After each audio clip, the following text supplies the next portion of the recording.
And welcome, welcome, welcome. This is Peter Winnick. I'm the founder and CEO of Thought Leadership Leverage, and you're joining us on the podcast today, which is Leveraging Thought Leadership. Today, my guest is Doug Conant. Doug is let me go by the bio here because I don't want to miss anything. There's so much good stuff.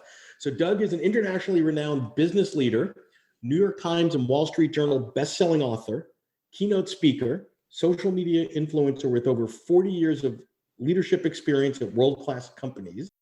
I'll fast forward to the highlights. He was president of Nabisco Foods, then CEO of Campbell Soup, chairman of Avon Products, and then he launched Conant Leadership, a mission-driven community of leaders and learners who are championing leadership that works in the 21st century. And he's got a new book out, and I am proud to call him someone that I know and have admired for many, many years. So I'm excited, Doug. So let's sort of dive in here. So there's a lot of paths you could have taken, right? After an illustrious career, you could have done the easy thing, right? Play golf, chill out, relax, beaches, Maui. But no, that's not the path we went. Now we want to start sort of this thought leadership journey. If we go back about 10 years, what was driving you to do that? What was the burning sort of need to do that?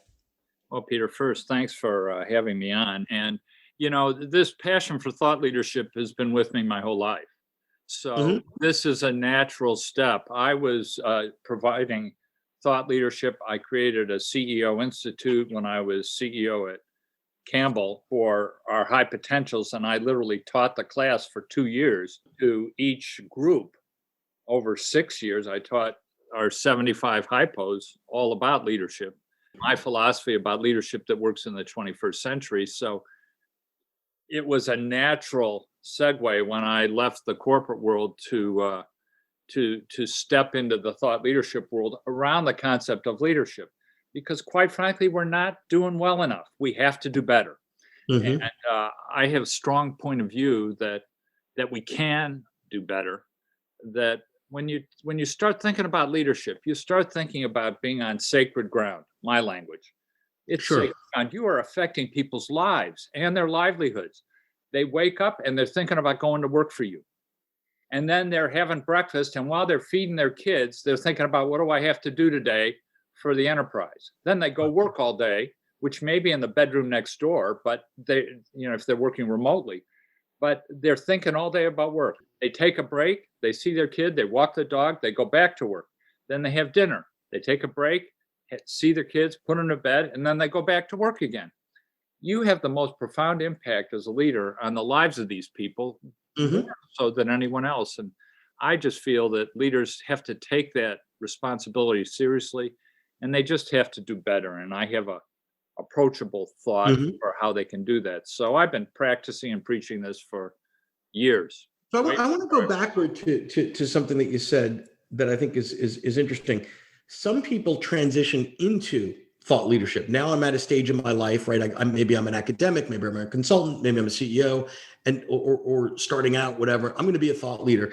The way you answered that question was really interesting. Saying, I'll paraphrase here. Well, I always was a thought leader, and now once I left sort of the C-suite, I just took off a bunch of other hats and chose to focus exclusively on this sort of piece of my world. Is that a fair? Well, it's fair. I was always a thinker. I don't know that I was a thought leader. When I was more junior, I'm not sure I had the courage of my convictions sufficiently, and that, which is understandable. Most of us don't. But as I experienced just about everything you could experience in the corporate world, I mean, I spent 10 years as part of basically KKR right after Barbarians at the Gate and Nabisco.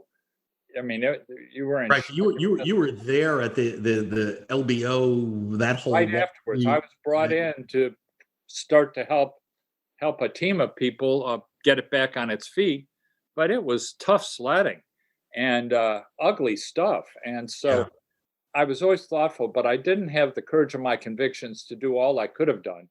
So stay there for a second, because I that's critical. So people ask me all the time, because this is my lane, how I define thought leadership. So to me, it's fairly simple. There's the thoughtfulness, right? That could be based on your experience. It could be based on data. There's lots of ways to be thoughtful, and a lot of people aren't thoughtful.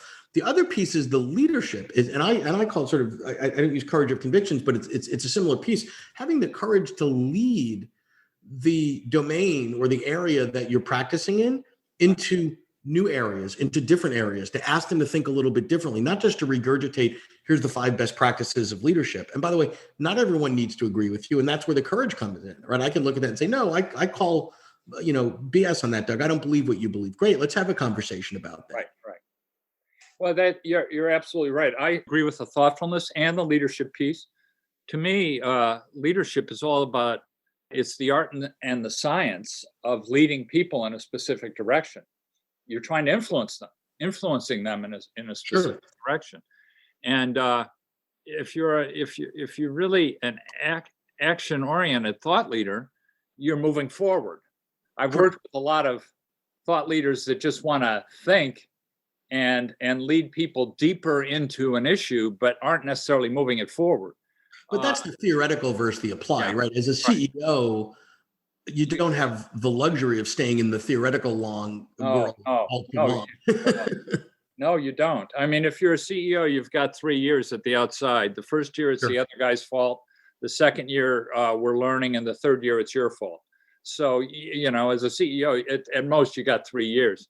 So, like the 3 envelope joke, right? That's like the joke of the 3 envelopes with the CEO gives to his successor. There's 3 envelopes in there that'll tell you everything. And it's exactly. There you go. Yeah. Let me ask you this then. So at this stage, I would assume you're doing this out of passion, right? So I find in my work with thought leaders from around the world, there's typically 3 things that motivate and drive them. For some, it's money. Money's either super important, not important at all, or moderately important. For some, ego is one of the influencers.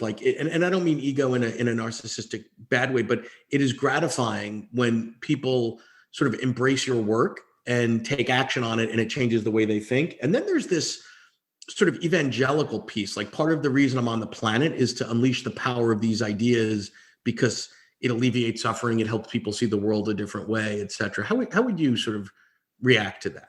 Well, it's certainly not for the money. I don't get paid for what I do. Right. And we charge for a few things at Conant Leader. I don't take any salary. We charge for a few things at Conant Leadership, which cover our operating cost, and then we give everything else away. Mm-hmm. So this is definitely not for the money. Yep. I sort of it is important to me as a person. I think I'm working my Maslow's hierarchy every day. Sure. And I'm probably moving up into the self-actualization phase at the peak of the pyramid, where I want to leave a legacy of contribution that feels special to me and that transcends the ordinary. That's my language, and that's what I'm trying to do. But I must say, it's really built around the concept of serving others. Very service-oriented. Conant Leadership is all about helping people find their own way. So we're really not evangelizing a specific brand of leadership. What we're evangelizing is the notion that every leader needs to lift their game in a way that works for them. No 2 leaders are alike. Think of all the leaders you've had on this show, and they're all different.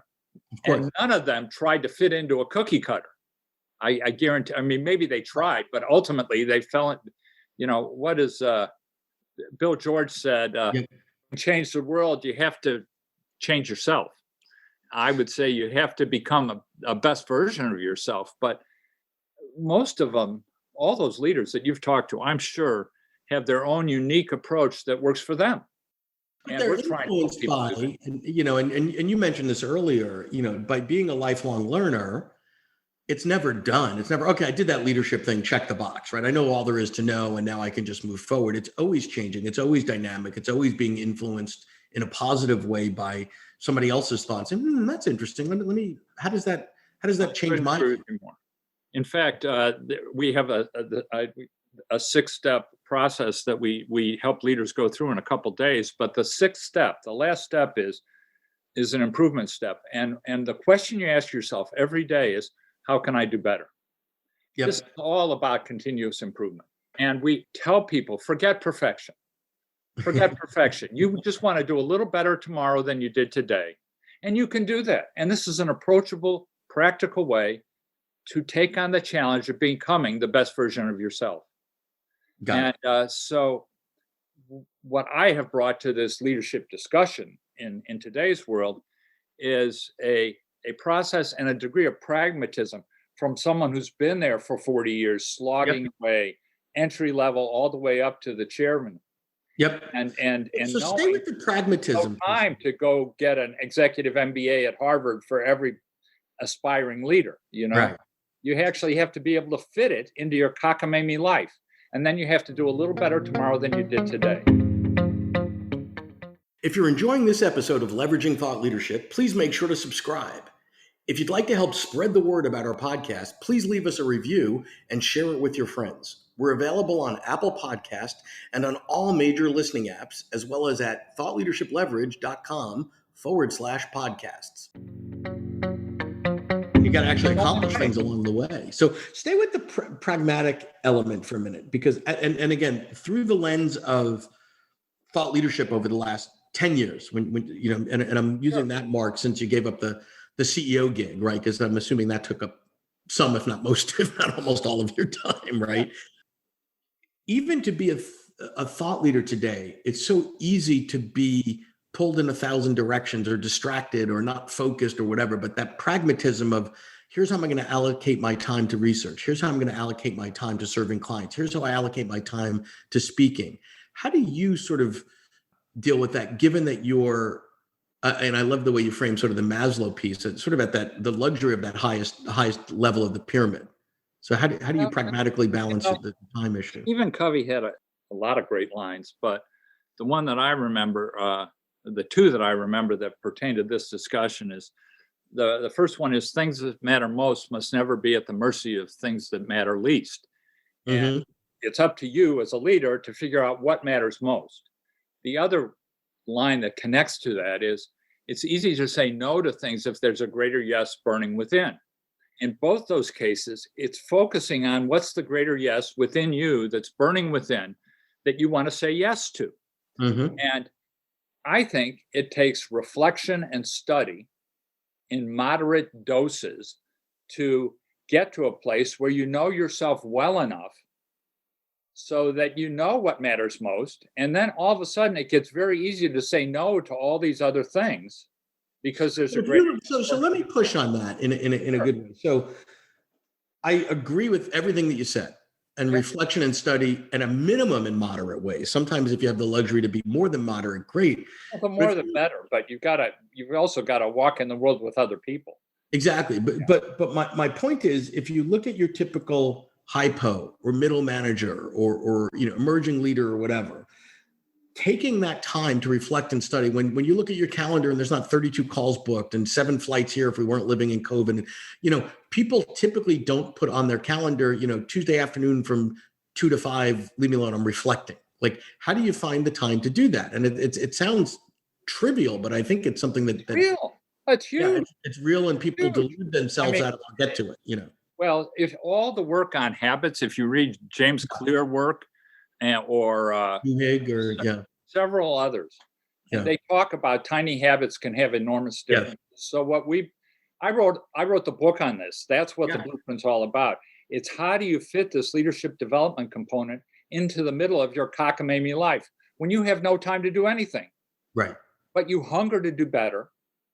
But you don't know how. It doesn't fit into my life. And so that's the whole point of this book, The Blueprint, because this is the pragmatism part. If it doesn't fit into your cockamamie life, if it doesn't nest perfectly in your cockamamie life, you're not going to sustain it. It's like when you talk about, I'm going to go on a diet in January, right? And the diet doesn't quite fit your lifestyle, right? It maybe you hang on through February. By March, you've given up. Yeah, totally. Okay. But even that reflection piece, Doug. So I think that we've all gotten good, if not too good, at being so productive and so efficient. I could multitask and I could, juggle while riding a unicycle and, doing a balance sheet or whatever the equivalent is. Reflection is hard because it's almost the antithesis of the way most of us are working most of the time, just really stopping and there is no word for unitasking anymore, right? Reflecting. The concept here is pretty simple. Most of us lead our leadership lives by the seat of our pants. Yeah, that's where I'm going. And that's not good enough. You owe people more than that. We're talking about sacred ground, trying to help people live lives that are meaningful. And we're doing all this by the seat of our pants. I guarantee you, when you started your first podcast, you were doing it by the seat of your pants. Maybe the 10th and the 20th. but now you've gotten good at it. You've worked at it, right? With intention. You said, what's working here? What's not working? How can I do this a little bit better tomorrow than I did today? And you've become really proficient at it. The same thing's true about leadership. You have to find a way to reflect in ways that work for you. And we go through this in the blueprint. Mm-hmm. And then you have to find a way to bring it to life in small increments that you can handle in the middle of your cockamamie life, mm-hmm. in a more intentional way. Now, all of us, myself included, 75% of my day is by the seat of my pants. Right. I'm just reacting to all the crap that's coming at me. But I got to tell you, I got 25% of my day, conceptually, of my energy anyway, where I have the rudder in the water and I know where I'm headed. And what about if that's what I wish for leaders today? If they just get 25% of their energy focused on what matters most to them, then they can fill in with all the other 75% seat of the pants stuff that we all have to do when the internet goes down or the sitter doesn't show up or whatever it is.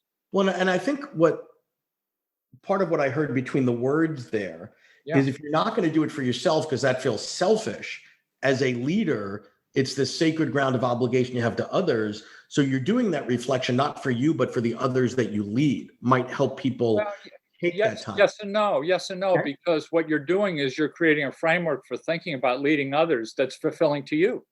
Sure. Because you're in. But you're not leading with the you. You're leading with the others, is what I'm saying. Yeah, you're influencing others, but the beauty of this is, and the only way it's sustaining is, it's got to be a win-win. It has to work for you. You have to show up authentically. Got it. You have to know what authentic looks like. Most leaders don't. They haven't invested the time to think about it. Another great Brené Brown quote. It was my quote of the year in 2020. You can either walk inside your story and own it, or you can stand outside of your story and hustle for your worthiness every day. I love that. When I was growing up, I was walking inside my parents' story for me. Sure. And then my teachers, and then my coaches. And then when I got to graduate school, my professors, and then my bosses. And it took until I got fired in my early 30s to say, I'm not walking inside my story. I wish I'd known the words then. And I started on this journey at the age of maybe 32. And I've been trying to figure my story out in little ways.